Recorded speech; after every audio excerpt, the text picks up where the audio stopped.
പ്രതികൂല കാലാവസ്ഥ തെരച്ചിലിന് വെല്ലുവിളിയായി തുടരുകയാണ്. പുതിയ ദൌത്യ രീതിക്കുള്ള സാധ്യത പരിശോധിക്കുമെന്നും ജില്ലാ ഭരണകൂടത്തോട് ഇതാവശ്യപ്പെട്ടതായും മന്ത്രി PA മുഹമ്മദ് റിയാസ് പ്രതികരിച്ചു.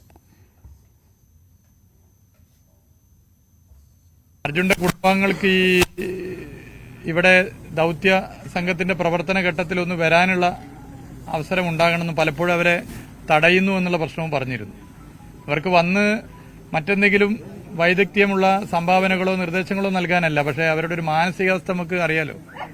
ആ മാനസികാവസ്ഥയുടെ ഭാഗമായി അവർക്ക് ഇവിടെ വരണം എന്ന് തോന്നുന്നത് സ്വാഭാവികമാണ്. അപ്പം അതിന് സൗകര്യം ഒരുക്കാനുള്ള സംവിധാനം ഉണ്ടാകേണ്ടതുണ്ട് എന്ന് പൊതുവെ ചർച്ച ചെയ്തു. അതിന്റെ ഭാഗമായി 3 പാസ് 3 പേർക്ക് നൽകാൻ ജില്ലാ കളക്ടർ തീരുമാനിച്ചു. അത് എന്ത് പ്രയാസമോ പ്രശ്നമുണ്ടെങ്കിലും അടുത്ത തീരുമാനം നടപ്പിലാക്കാൻ ഇടപെടണമെന്നുള്ള ഞങ്ങളുടെ അഭിപ്രായം അറിയിച്ചു. ജില്ലാ കളക്ടർ അവരെ ബന്ധപ്പെട്ടിട്ടുണ്ട്. ഇന്ന് രാത്രി ആ ടീം എത്താനുള്ള സംവിധാനം കളക്ടർ രാജസ്ഥാനിൽ നിന്നാണ് അവരുടെ ഒരു സംഘം വരേണ്ടത്, എത്തിക്കാം. അതിൽ മാറ്റം എടുത്ത തീരുമാനം നടപ്പിലാക്കുന്ന കാര്യത്തിൽ വീഴ്ച ഉണ്ടാകില്ല എന്ന് അതിന്റെ ഭാഗമായി പറഞ്ഞിട്ടുണ്ട്. നേവൽ ബേസ് ഏറ്റവും മികച്ച നിലയിൽ, ഇനി ഇതിലും നല്ല നിലയിൽ ഡൈവേഴ്സോ അല്ലെങ്കിൽ മറ്റ് സംവിധാനങ്ങളോ ഉണ്ടെങ്കിൽ അത് ആലോചിച്ച് പറയാവുന്നതാണ് എന്നുള്ളത് അറിയിച്ചിട്ടുണ്ട്. മറ്റിടങ്ങളിൽ ഇതിന്റെ എന്തെങ്കിലും സാധ്യതകൾ നേവൽ ബേസിൽ നമ്മുടെ രാജ്യത്തിന്റെ മറ്റ് സംവിധാനങ്ങൾ നമുക്കറിയാം. രാജ്യത്ത് പ്രധാനപ്പെട്ട വളരെ പ്രസിദ്ധമായ നേവൽ ബേസുകളുണ്ട്. അവിടെയുള്ള എന്തെങ്കിലും സംവിധാനങ്ങൾ നമുക്കിങ്ങോട്ട് കൊണ്ടുവരാനോ ഇടപെടാനോ സാധിക്കുന്നുണ്ടെങ്കിൽ അത് പരിശോധിക്കണം. അതിന് ഇടപെടണമെന്നുള്ള കാര്യം ഞങ്ങൾ ശ്രദ്ധപ്പെടുത്തിയിട്ടുണ്ട്. ബഹുമാനിയായ ജില്ലാ കളക്ടർ ശ്രദ്ധപ്പെടുത്തി. ഞങ്ങൾ ആ കാര്യം ശ്രദ്ധപ്പെടുത്തി. അതിന്റെ ഭാഗമായി ആ കാര്യവും പൊതുവെ പരിശോധിക്കാമെന്നുള്ളതാണ് പൊതുവെ പറഞ്ഞിട്ടുള്ളത്. ഇങ്ങനെ സാധ്യമാകുന്ന എല്ലാ ശ്രമങ്ങളും നടത്തി തന്നെ മുന്നോട്ട് പോകേണ്ട കാര്യങ്ങൾ മുന്നോട്ട് പോകണം. ഇതുവരെ ചെയ്തതുപോലെ തന്നെ ഒരു ടീമായി നിന്നുകൊണ്ട് കാര്യങ്ങൾ ചെയ്തു പോകണമെന്നാണ് നിശ്ചയിച്ചിട്ടുള്ളത്.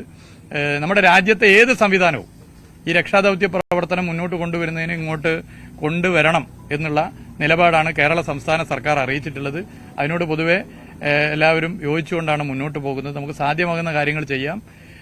യോഗത്തിലെടുക്കുന്ന തീരുമാനങ്ങൾ, ആ തീരുമാനങ്ങൾ നടപ്പിലാക്കുന്ന കാര്യത്തിൽ ഒരു വിട്ടുവീഴ്ചയും ചെയ്യാൻ വേണ്ടി പറ്റില്ല.